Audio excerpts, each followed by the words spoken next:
Let's talk about the psoas and its important functions in pregnancy.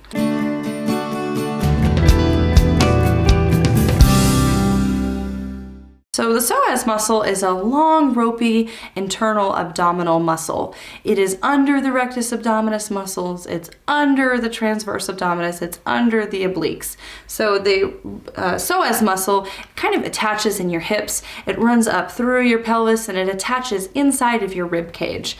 So this muscle is super important in breathing and walking, and it's actually affected by your emotions. So if you have a rush of epinephrine, or if you're frightened, or if you have that fight or flight response, your psoas muscle actually tenses up and it makes you feel even more scared. This is a wonderful mechanism within our body. It's meant to keep us safe and to let us know, oh, you're in harm. There might be a tiger chasing you or something.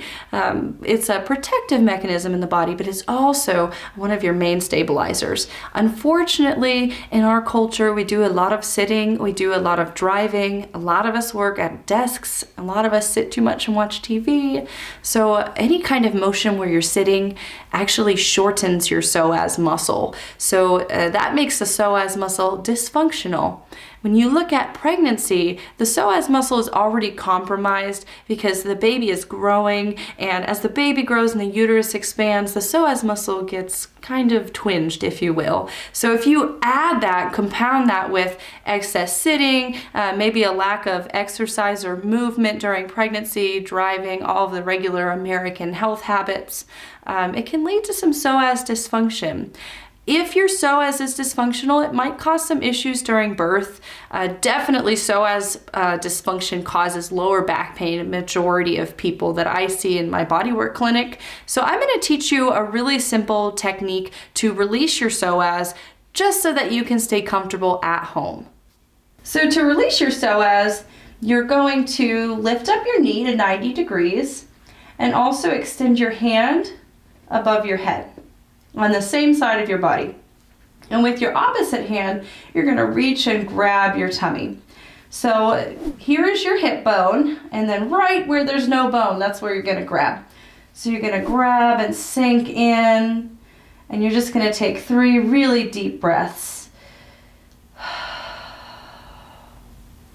And doing that will release the psoas. This doesn't have to be a painful maneuver. In fact, it shouldn't be.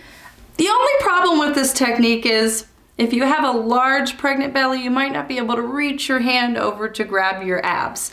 If this is the case, you can get your partner or somebody else to reach over and grab that area of your abs so that you can just breathe deeply a few times. Again, I want to stress that psoas release should not be uncomfortable. If you have any kind of pain, pinching, piercing, pulsing, stop doing it. You're not doing it right. This is fairly simple technique, no pain involved. Thanks for watching. Make sure you hit the subscribe button if you like this video. Also, if you have any questions about holistic health, be sure to put those in the comments for me.